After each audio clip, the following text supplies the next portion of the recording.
أشهد أن لا إله إلا الله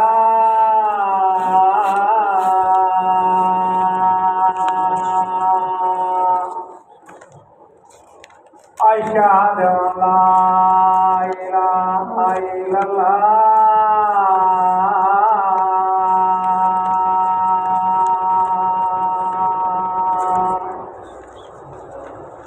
أشهد أن محمدا رسول الله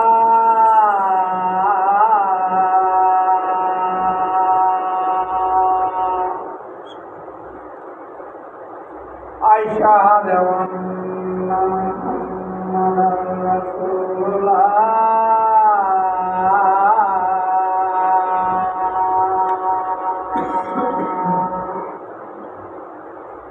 حي على الصلاة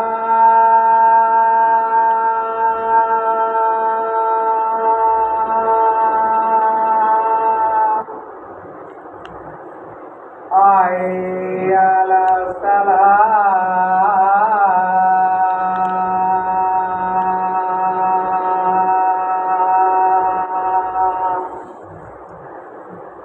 حي على الفلاح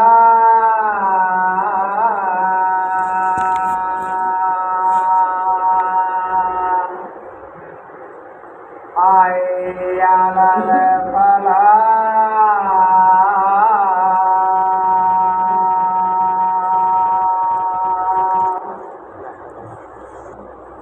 الله أكبر الله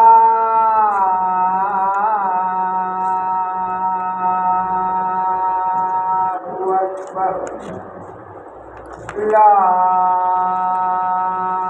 إله إلا الله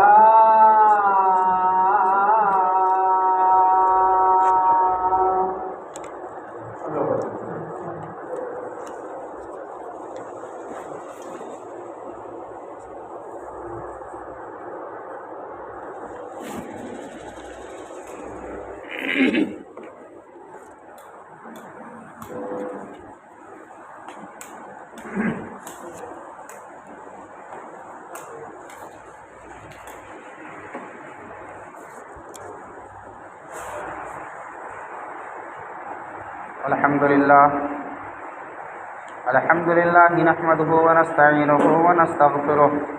ونعوذ بالله من شرور أنفسنا ومن سيئات أعمالنا من يهده الله فلا مضل له ومن يضلل فلا هادي له وأشهد أن لا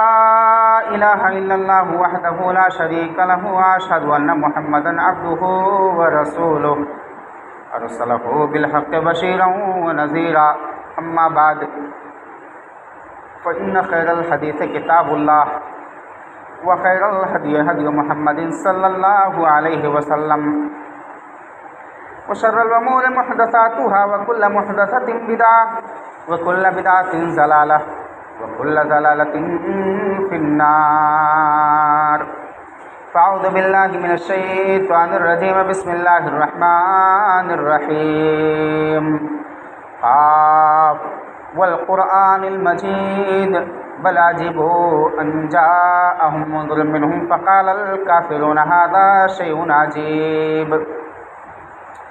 أإذا متنا وكنا ترابا ذلك رجع بعيد قد علمنا ما تنقص الأرض منهم وعندنا كتاب حفيظ بل كذبوا بالحق لما جاءهم فهم في أمر مريج أفلم ينظروا إلى السماء فوقهم كيف بنيناها وزيناها وما لها من فروج والأرض مددناها وألقينا فيها رواسي وأنبتنا فيها من كل زوج بهيج تبصرة وذكرى لكل عبد منيب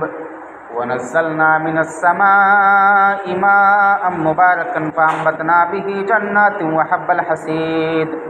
والنخل باسقات لها طلع نضيد رزقا للعباد وأحيينا به بلدة ميتا كذلك الخروج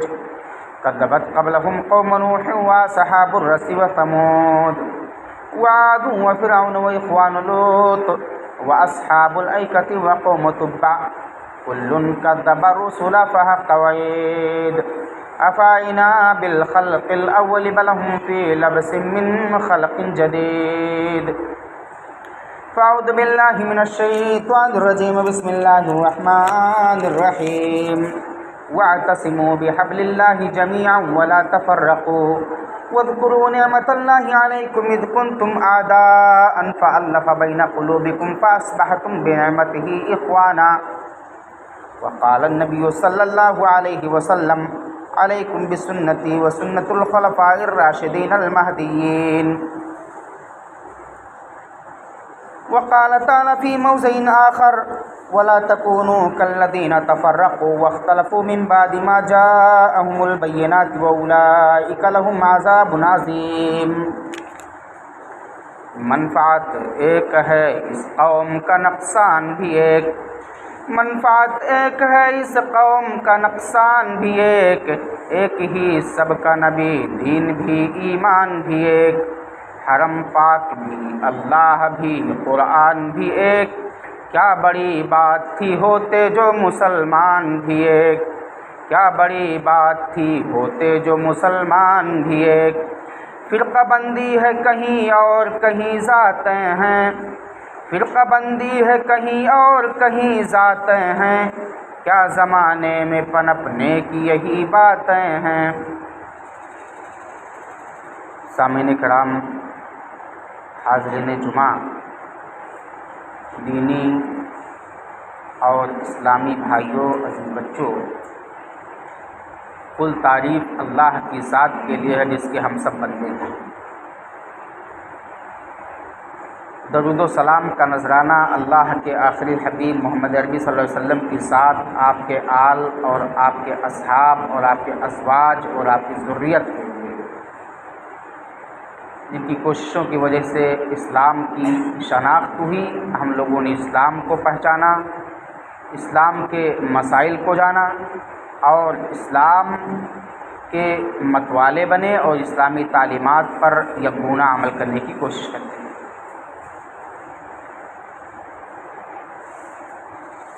سامعین جمعہ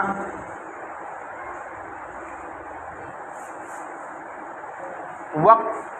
اور حالات یکساں نہیں ہوتے اور آج بھی ملکوں کے دنیا کے حالات بڑے اچھے نہیں ہیں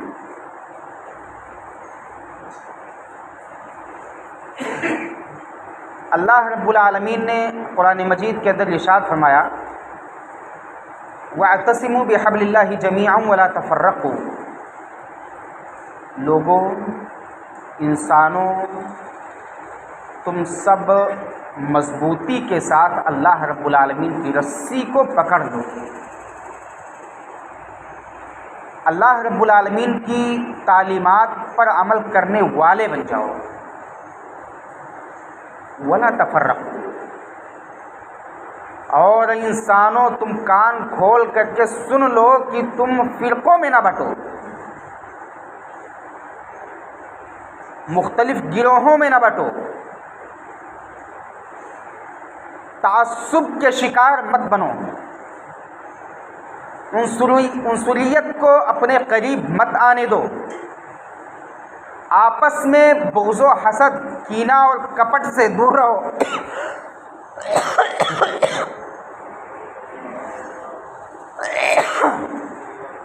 ایک اللہ کی باتوں کو مانو ایک اللہ کے پیغام کو عام کرو ایک نبی کو مانو نبی کی تعلیمات پر عمل کرنے والے بن جاؤ نبی کی سنتوں کو عام کرنے والے بن جاؤ تم بدعت و خرافات کے شکار مت بنو اپنے حالات پر نظر رکھو اپنی اوقات اور اپنی اہمیت کو پہچانو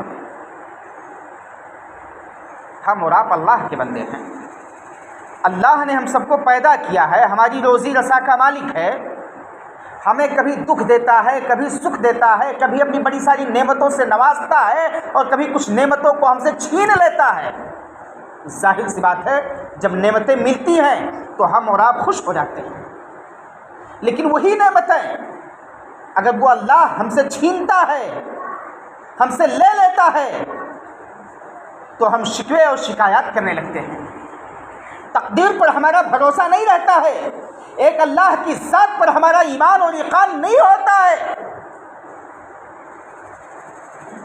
ہم سب کچھ جانتے ہیں، سمجھتے ہیں، لیکن یہ ایمان کمزور ہو جاتا ہے۔ آج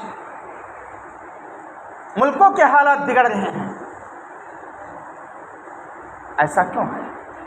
وما اصابکم من مصیبت فبما کسبت ایدیکم، اللہ رب العالمین نے واضح حل قرآن کریم کے اندر بیان کیا ہے کہ انسان کے اوپر جو بھی مصیبتیں آتی ہیں، جس طرح کی بھی مصیبتیں آتی ہیں، جس نوعیت کی بھی مصیبتیں آتی ہیں، وہ انسان کے اپنے کرتوت کا نتیجہ ہوتا ہے، اس کے اپنے ہاتھوں کی کمائی ہوتی ہے۔ شکوے کرتے ہیں نا، شکایات کرتے ہیں نا، رب کے فرمان کو ہمیں اور آپ کو پڑھنا چاہیے، غور کرنا چاہیے، اور اس کے بعد اپنے دل اور ایمان کے اندر بسانا چاہیے کہ مصیبتیں کیوں آ رہی ہیں، ہم سے کیا کمیاں ہو رہی ہیں، ہم سے کیسی کوتاہیاں سرزد ہو رہی ہیں۔ غور کرتے ہیں؟ ہرگز نہیں۔ سوچنے کا بھی شعور اور احساس ہمارے دلوں کے اندر بیدار نہیں ہوتا ہے۔ ہم کیسے مسلمان ہیں؟ یہی مسلمان ہونے کا، یہی صاحب ایمان ہونے کا مطلب اور مفہوم ہے؟ یہی اسلام کے متوالے ہونے کا معنی اور مفہوم ہے؟ ہرگز نہیں۔ ہمیں اور آپ کو اللہ پر ایمان رکھنا ہوگا، اللہ کی ذات پر ایمان رکھنا ہوگا، اللہ کے رازق اور اس کے خالق اور اس کے مالک ہونے پر ایمان رکھنا ہوگا، اللہ کے بہترین ناموں، اس کے بہترین اوصاف پر ایمان رکھنا ہوگا، اور ایمان رکھنے کے ساتھ ساتھ اس کے رسولوں پر، اس کی کتابوں پر، اس کے فرشتوں پر اور اس کی بنائی ہوئی اچھی اور بری تقدیر پر ایمان رکھنا ہوگا، اور پھر اللہ اور اس کے رسول کی تعلیمات کو اپناتے ہوئے ان تعلیمات کو عام کرنا ہوگا۔ تب ہم اور آپ صحیح معنوں میں مومن اور مسلم کہلائیں گے، اور یہی قوت ایمانی ہے۔ اللہ رب العالمین نے قرآن مجید کے اندر ارشاد فرمایا وَأَعِدُّوا لَهُم مَّا اسْتَطَعْتُم مِّن قُوَّةٍ، اے مسلمانوں تم دشمنوں کے مقابلے میں ہمیشہ تیار رہو۔ یہاں قوت کی تفسیر نبی اکرم صلی اللہ علیہ وسلم کی زبانی یہ ہے کہ تم تیر اندازی سیکھو، تم دشمنوں سے مقابلہ کرنے کے لیے 100 جتن اپنانے کی کوشش کرو۔ نبی اکرم صلی اللہ علیہ وسلم کی ایک تفسیر ہے، لیکن یہ ساری چیزیں کب آئیں گی انسان کے اندر؟ جب اس کے اندر قوت کا دوسرا معنی اور مفہوم جو ہے وہ لیا جائے گا، اور وہ ہے قوت ایمانی، صحیح ایمان اور صحیح عقیدہ اور صحیح عقیدے کا متلاشی بننا۔ جب ایک انسان صحیح عقیدے کا حامل ہوگا تو اللہ رب العالمین کی صحیح تعلیمات کو اپنائے گا، نبی اکرم صلی اللہ علیہ وسلم کی صحیح تعلیمات کو اپنائے گا، اور ان تعلیمات کو اپنانے کے بعد ان کو عام کرنے والا بنے گا۔ تو سب سے پہلی چیز جو ضروری ہے انسان کے لیے، اس کے اندر صحیح ایمان آ جائے، اللہ رب العالمین اور اس کی ذات پر صحیح ایمان اور یقین آ جائے، اور اسلام کی تعلیمات سے اپنے آپ کو وہ مالا مال کرنے والا بن جائے، تب تو کامیاب ہے، تب تو انسان کامیاب ہے۔ بصورت دیگر سب کچھ جاننے کے بعد یہ حضرت انسان کامیاب نہیں ہو سکتا ہے۔ عمل سے زندگی بنتی ہے، جنت بھی جہنم بھی، عمل سے زندگی بنتی ہے، جنت بھی جہنم بھی۔ یہ خاکی اپنی فطرت پہ نہ نوری ہے نہ ناری ہے۔ حضرت انسان ہمیں اور آپ کو غور کرنا چاہیے۔ اللہ رب العالمین نے قرآن مجید کے اندر بڑا واضح پیغام دیا ہے کہ تم جہاں بھی رہو، جس صورت میں رہو، جس انداز میں رہو، تم مل جل کر کے رہو۔ اللہ رب العالمین کی رسی، اور اللہ رب العالمین کی رسی کیا ہے؟ یہ اللہ رب العالمین کی رسی ہے قرآن مجید، اور قرآن مجید کی تعلیمات اور نبی اکرم صلی اللہ علیہ وسلم کی باتیں اور نبی اکرم صلی اللہ علیہ وسلم کی تعلیمات. یعنی ہمیں اور آپ کو قرآن اور نبی اکرم صلی اللہ علیہ وسلم کی سنتوں کو پڑھنا ہوگا اور پڑھ کر کے اپنے دلوں کے اندر بسانا ہوگا اور اس کے مطابق عمل کرنا ہوگا اور دوسروں کو تذکیر بالخیر کرنی ہوگی. تب ہم اور آپ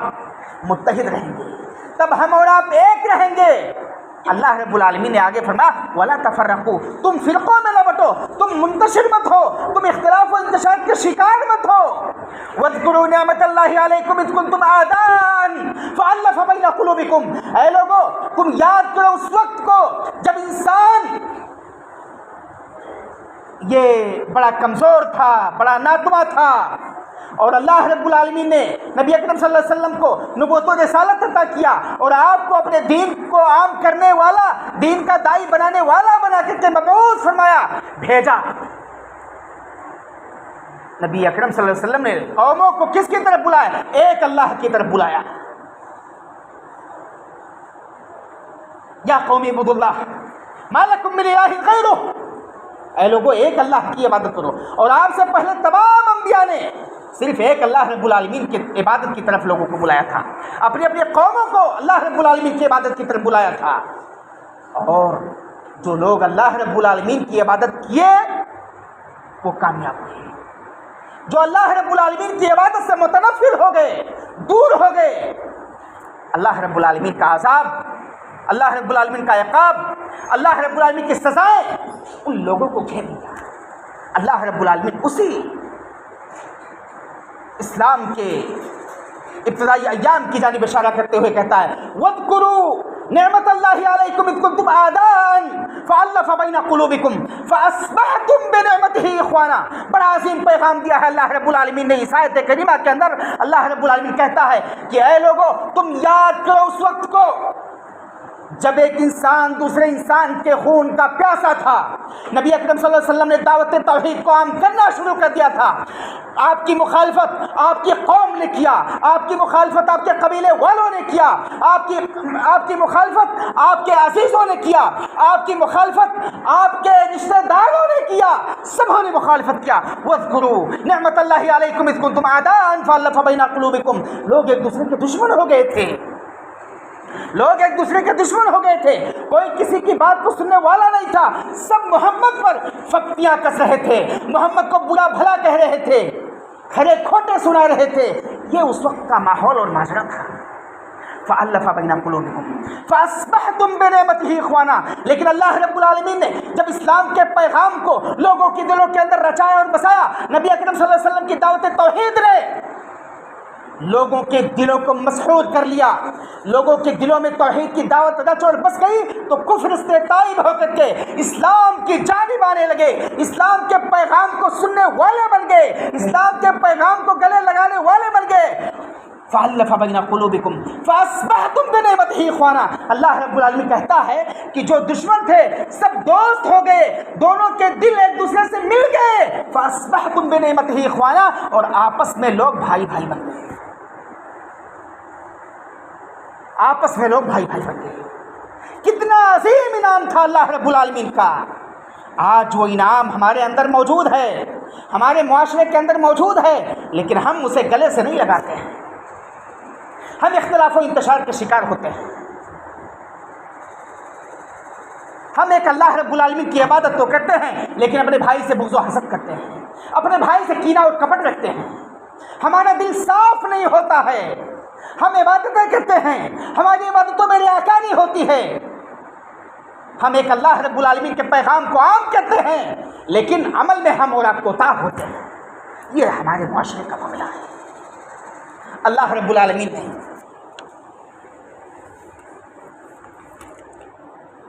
ہر موڑ پر انسان کی رہنمائی کی ہے. ہر موڑ پر انسان کی رہنمائی کی ہے. انسان کو اللہ اور اس کے رسول کے پیغام کو سمجھ کر کے اسے عام کرنا چاہیے. پہلی چیز کہ دشمن وہاں دوست بن گئے. آگے معاملہ دیکھیے، نبی اکرم صلی اللہ علیہ وسلم کی دعوت کا یہ اثر دیکھیے. کہ جب بعض مشرکین مکہ نے آپ کو پریشان کرنا شروع کیا، آپ مشرکین مکہ کی پریشانیوں کو برداشت نہیں کر سکے، اللہ رب العالمین نے آپ کو ہجرت کا حکم دیا۔ نبی اکرم صلی اللہ علیہ وسلم ہجرت کر رہے ہیں، ابو بکر صدیق رضی اللہ تعالیٰ عنہ نبی اکرم صلی اللہ علیہ وسلم کے شانہ بشانہ چل رہے ہیں، نبی اکرم صلی اللہ علیہ وسلم کے ساتھ ہیں، نبی اکرم صلی اللہ علیہ وسلم مکہ سے مدینہ پہنچتے ہیں، اللہ اکبر، صعوبتیں برداشت کرتے ہیں، پریشانیوں کو جھیلتے ہوئے مکہ سے مدینہ پیدل پہنچتے ہیں۔ وہاں پہنچنے کے بعد لوگوں کے اندر آپسی بھائی چارے کی تعلیم کو عام کرتے ہیں۔ انس بن مالک رضی اللہ تعالیٰ عنہ سے مروی ہے، سنن نسائی کی روایت ہے، وہ کہتے ہیں آخر رسول اللہ صلی اللہ علیہ وسلم بین قریش و انصار، نبی اکرم صلی اللہ علیہ وسلم نے قریش اور انصاریوں میں بھائی چارہ کروایا، دونوں قبیلے کے لوگوں کو بلا کے بتلایا کہ تم سب آپس میں بھائی بھائی ہو، گرچہ تمہاری پیدائش مکہ میں ہوئی تھی، آپ کی پیدائش یہاں ہوئی ہے، لیکن آپ صاحب اسلام ہو اور وہ بھی صاحب اسلام ہے، آپ دونوں بھائی بھائی۔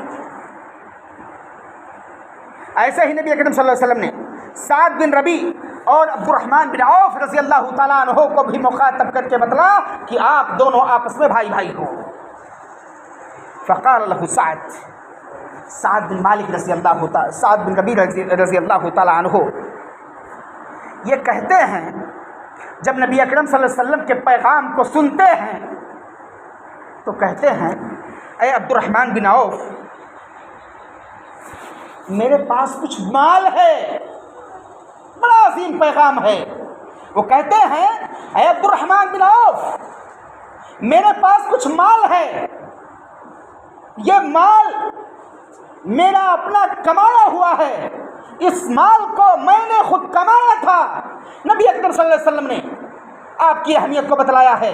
آپ کی عظمت کو بتلایا ہے کہ آپ ہمارے بھائی ہو۔ سنو عبد الرحمن بن عوف، اس مال میں آدھے کے حصے دار آج سے تم ہو،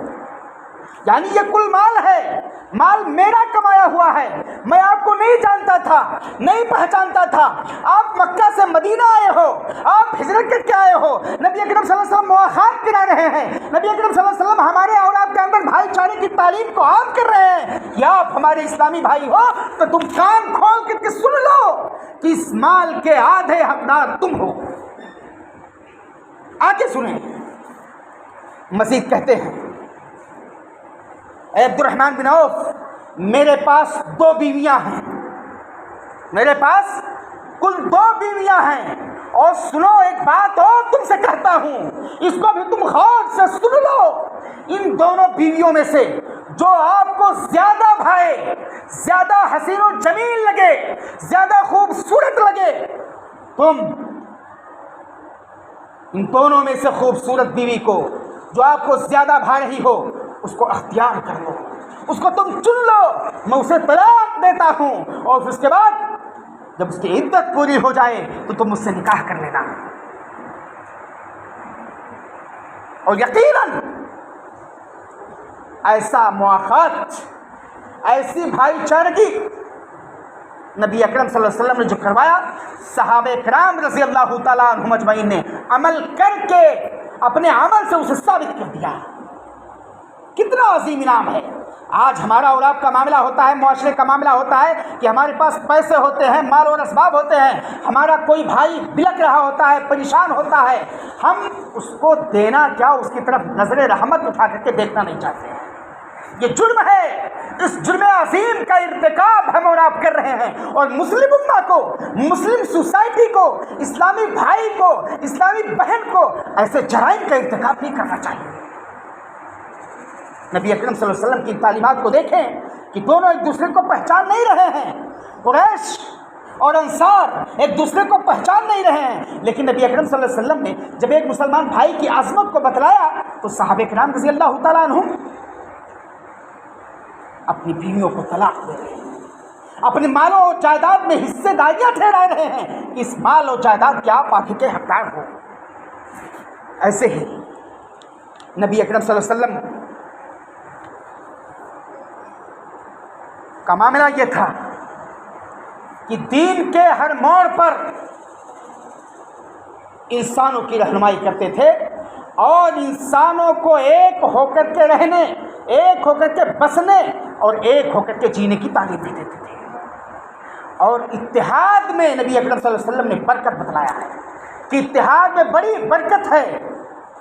آدمی کو مل جل کر کے رہنا چاہیے، اور مل جل کر کے جب رہے گا تو اس کے اندر جو قوت ہوگی، اس کی جو طاقت ہوگی، اس کی جو شناخت ہوگی، جو اس کی نشانی اور علامت ہوگی، یہ انتہائی عظیم تسلیم کی جائے گی، اور دشمن ایسی طاقتوں سے دور بھاگے گا، دشمن ایسی طاقتوں سے خوف کھائے گا۔ اللہ رب العالمین نے قرآن مجید کے اندر انسانوں کو اتحاد کی طرف خوب دعوت دیا ہے۔ اللہ رب العالمین نے قرآن مجید کے اندر کہیں بھی عرب کو یا عجم کو مخاطب کر کے نہیں کوئی کلام کیا ہے۔ پورے قرآن کے اندر یا ایھا العرب نہیں کہا، یا ایھا العجم نہیں کہا، یا فلان نہیں کہا، اے فلاں نہیں کہا، بلکہ اللہ رب العالمین قرآن میں جہاں خطاب کرتا ہے یا ایھا الذین آمنوا، جمع کسے گا، اے لوگو، اے وہ جتنے لوگوں تم ایمان لائے ہو، سب کو مخاطب کرتا ہے اللہ رب العالمین۔ یا ایھا الناس،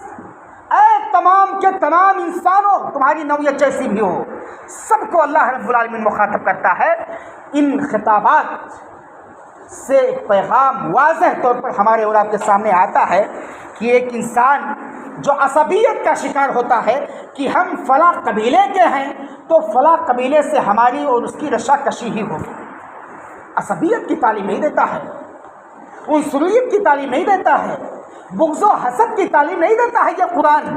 بلکہ اتحاد کی تعلیم دیتا ہے، اتفاق کی تعلیم دیتا ہے، وحدت کا تعلیم دیتا ہے یہ قرآن، اور اس تعلیم کو ہمیں اور آپ کو عام کرنا چاہیے۔ ایسے ہی اللہ رب العالمین نے کسی ایک جنس کو مخاطب کر کے قرآن کے اندر پیغام کو عام نہیں کیا ہے، بلکہ اللہ رب العالمین نے کہا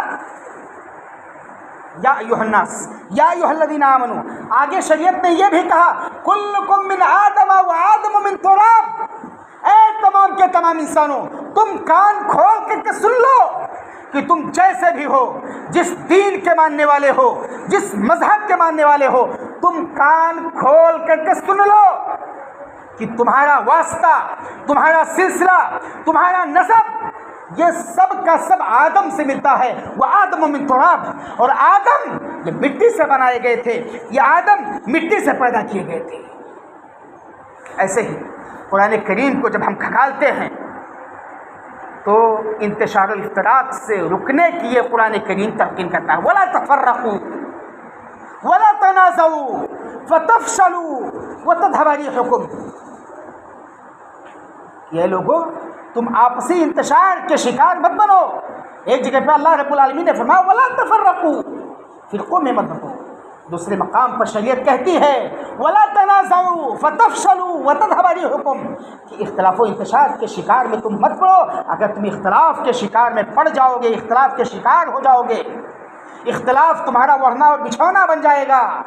تو تمہاری شناخت، تمہاری قوت ایمانی، تمہاری غیرت ایمانی یہ سب کی سب دھواں ہو جائے گی، برباد ہو جائے گی، تم خاک میں مل جاؤ گے۔ دشمن جب چاہے گا، جس انداز میں چاہے گا، جس مقام پر چاہے گا، تمہیں نیست و نابود کرنے کی کوشش کرے گا اور تمہیں مٹا کر کے دم دے گا۔ یہ اللہ رب العالمین کا پیغام ہے۔ ایسے ہی اللہ رب العالمین نے جب حضرت انسان کو پیدا کیا تو ایک اللہ کی عبادت کا حکم دیا، وَمَا خَلَقْتُ الْجِنَّ وَالْإِنسَ إِلَّا لِيَعْبُدُونَ۔ اللہ رب العالمین نے واضح پیغام دیا کہ میں تمام جن و انس کو اپنی عبادت کا حکم دیتا ہوں اور اپنی عبادت کے لیے پیدا کیا ہوں۔ اس لیے حضرت انسان کو ایک اللہ رب العالمین کی عبادت کرنی چاہیے، شرک و بدعات سے من کل الوجوہ اجتناب کرنا چاہیے۔ نماز کا معاملہ ہے، نماز سے وحدت کا پیغام ملتا ہے، اتحاد کا پیغام ملتا ہے، جماعت کے ساتھ نماز ہوتی ہے۔ پیغام عام نبی اکرم صلی اللہ علیہ وسلم نے دیا کہ لوگوں مل کر کے کھڑے ہو جاؤ، آپسی انتشار کے شکار مت بنو، بیچ میں کوئی جگہ مت چھوڑو، کیونکہ جو شخص بیچ میں کوئی جگہ چھوڑتا ہے اس سے شیطان وہاں اپنا آشیانہ بناتا ہے، شیطان اپنا ٹھکانہ بناتا ہے اور انسان ایک انسان سے دور ہونے لگتا ہے۔ تو ہمیں اور آپ کو اللہ رب العالمین نے ہر موڑ پر ایک رہنے کی تلقین کی ہے، اسلام نے ایک رہنے کی تذکیر کی ہے۔ ایسے ہی محبت کے پیغام کو عام کرنا چاہیے، الفت کے پیغام کو عام کرنا چاہیے، عقیدت کے پیغام کو عام کرنا چاہیے، شفقت اور احترام کے پیغام کو عام کرنا چاہیے۔ نبی اکرم صلی اللہ علیہ وسلم کا معاملہ ہے، آپ نے فرمایا لن تدخلوا الجنۃ حتى تؤمنوا ولا تؤمنوا حتى تحابوا۔ اے حضرت انسان، تم کان کھول کر سن لو کہ تم جنت میں ہرگز داخل نہیں ہو سکتے ہو یہاں تک کہ تم اللہ اور اس کی شریعت پر ایمان لے آؤ، اور اللہ اس کی شریعت پر ایمان لانا ہی آپ کے لیے کافی نہیں ہوگا، بلکہ آپ کے لیے ضروری ہے کہ تم آپس ایمان لانے کے بعد تم آپس میں اپنے دوسرے مومن بھائیوں سے ٹوٹ کر کے محبت کرنے لگو، اس کی خوشی میں تم شریک ہو، اس کی غمی میں تم شریک ہو، اس کو جب کوئی تکلیف پہنچ جائے تو اس کی تکلیف کو تم احساس کرو، تم محسوس کرو، تمہارے اندر ایک انسانی شعور بیدار ہونا چاہیے، ایک اسلامی شعور بیدار ہونا چاہیے، ایک اسلامی احساس بیدار ہونا چاہیے، تب تو تم صاحب ایمان کہلاؤ گے، ورنہ ایمان لانے کے بعد بھی تم ناکام ہو جاؤ گے۔ نبی اکرم صلی اللہ علیہ وسلم کا معاملہ ہے کہ نبی اکرم صلی اللہ علیہ وسلم نے آپس میں مومنین کے قتال سے منع کیا کہ آپس میں مومن مسلم قتال نہ کریں، جھگڑے لڑائیاں نہ کریں، غیبت و چغلی نہ کریں۔ نبی اکرم صلی اللہ علیہ وسلم نے فرمایا سباب المسلم فسوق وقتالہ کفر، کہ ایک مسلمان دوسرے مسلمان بھائی کو اگر گالی دے رہا ہے تو یہ سمجھے کہ وہ فسق کا کام کر رہا ہے، وہ فجور کا کام کر رہا ہے، وہ برائی کا کام کر رہا ہے۔ اور ایسے ہی وقتالہ کفر، اور اگر کوئی مسلمان بھائی کسی مسلمان بھائی سے لڑائی و جھگڑا کر رہا ہے تو وہ سمجھے کہ وہ کفر کا ارتکاب کر رہا ہے، اس لیے تمام مسلمانوں کو اس سے بچنا چاہیے۔ اللہ رب العالمین کے رسول نے عصبیت سے منع کیا کہ انسان کو متعصب نہیں ہونا چاہیے۔ نبی اکرم صلی اللہ علیہ وسلم نے تعلیم دیا لیس منا من دعا الی عصبیہ، وہ ہمارے منہج میں سے نہیں ہے، وہ ہمارے طریقہ کار پر عمل کرنے والا نہیں ہے، وہ ہم میں سے نہیں ہے جو عصبیت کی تعلیم دے، جس کے اندر عصبیت کوٹ کوٹ کر بھری ہو، وہ مجھ میں سے نہیں ہے۔ ایسے ہی نبی اکرم صلی اللہ علیہ وسلم نے پیغام دیا، اللہ رب العالمین نے اس پیغام کو عام کیا ہے۔ اللہ رب العالمین کہتا ہے کہ مسلمانوں کے اندر جب کوئی مسئلہ پیدا ہو جائے، کوئی نزاعی معاملہ آ جائے، کوئی بڑا مسئلہ آ جائے تو اللہ رب العالمین کہتا ہے وَأَمْرُهُمْ شُورَىٰ بَيْنَهُمْ، کہ مسلمانوں تم آپس میں بیٹھ کر کے اپنے معاملے کو، اپنے مسئلے کو اپنے دوسرے مسلمان بھائیوں کے سامنے، اپنے عزیز و اقارب کے سامنے پیش کر کے اس کا اسلامی حل تلاشنے کی کوشش کرو۔ یہ اللہ رب العالمین کا پیغام ہے۔ اللہ رب العالمین نے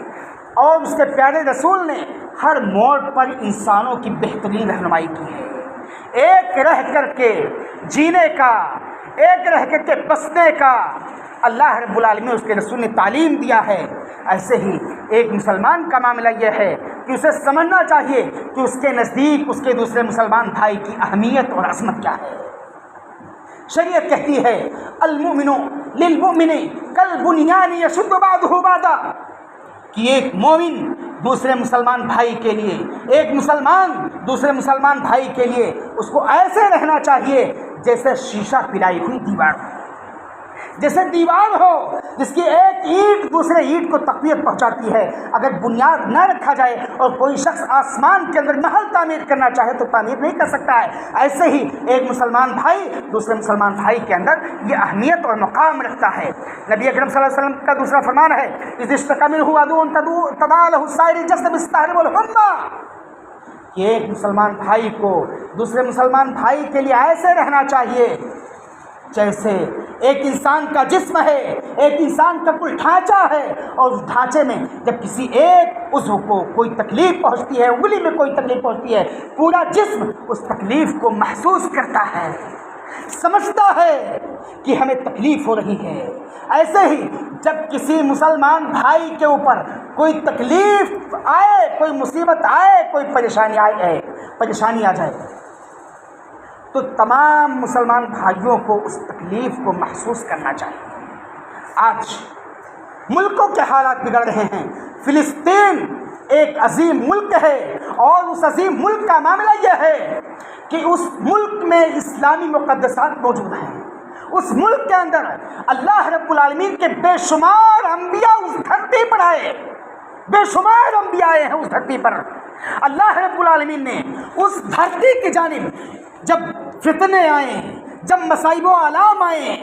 جب طرح طرح کی مصیبتیں اس دھرتی پر آنے لگیں، تو شریعت کہتی ہے کہ جب ایک انسان ہجرت کرنے لگے تو فلسطین کی جانب، ارض شام کی جانب اس کو ہجرت کرنے کی تلقین کی گئی ہے۔ یہ فلسطین کا مقام ہے۔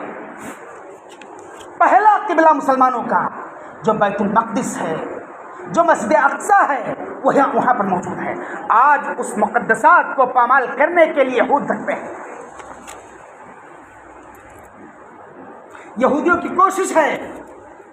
کہ اس عظیم اور اسلامی مملکت کو، اسلامی سلطنت کو وہ اپنے قابو میں کر لیں اور وہاں وہ اپنا نظام چلائیں۔ اس سے اسلام اور مسلمانوں کو ٹھیس پہنچانے کی اور انہیں قلبی اور روحانی اور جذباتی ہر انداز میں تکلیف پہنچانے کی یہود کرتے ہیں۔ اور بات ہمیں اور آپ کو سمجھنا چاہیے کہ مسلمانوں کا معاملہ ہے، یہ آپسی انتشار کے شکار ہے، آپس میں انتہا بغض و حسد ہے۔ اور کفار کا معاملہ ہے کہ کفار سب کے سب کسی نہ کسی ناحیے سے ایک ہیں، سب کی چالیں ہیں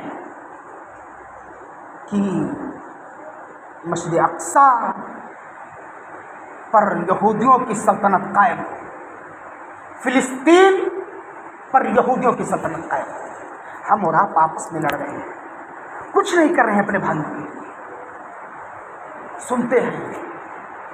مسائل کو سمجھتے ہیں، جانتے ہیں، غور کرتے ہیں،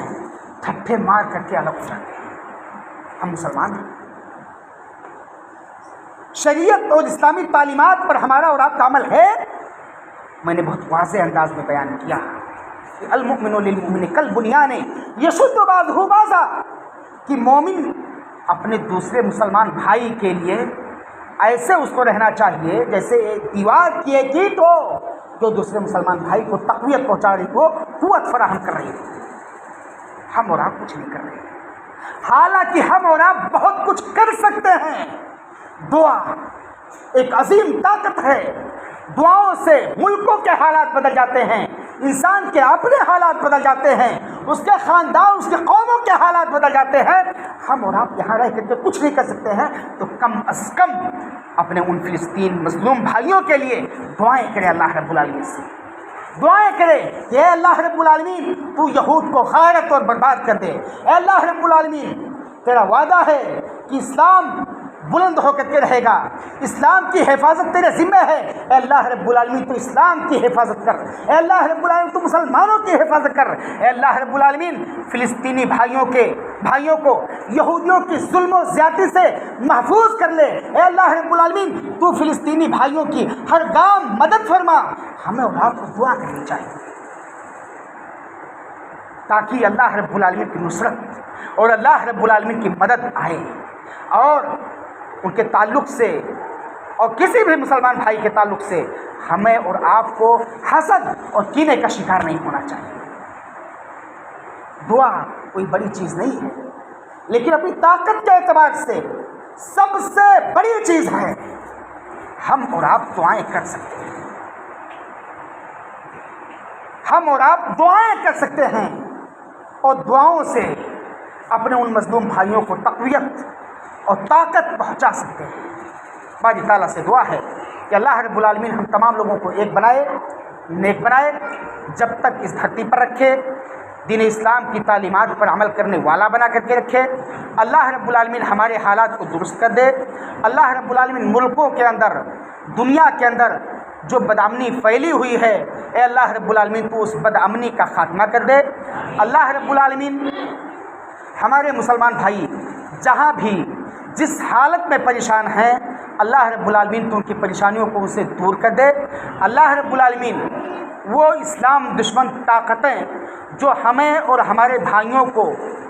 نیست و نابود کرنا چاہتی ہیں، اللہ رب العالمین تو ان پر اپنا عذاب نازل کر دے۔ اللہ رب العالمین تو ان کے مظالم سے ہمارے بھائیوں کی حفاظت فرما۔ آمین۔ بارک اللہ لنا ولکم فی القرآن العظیم ونفعنی وإیاکم بالآیات والذکر الحکیم، انہ تعالی جواد کریم ملک رؤوف رحیم۔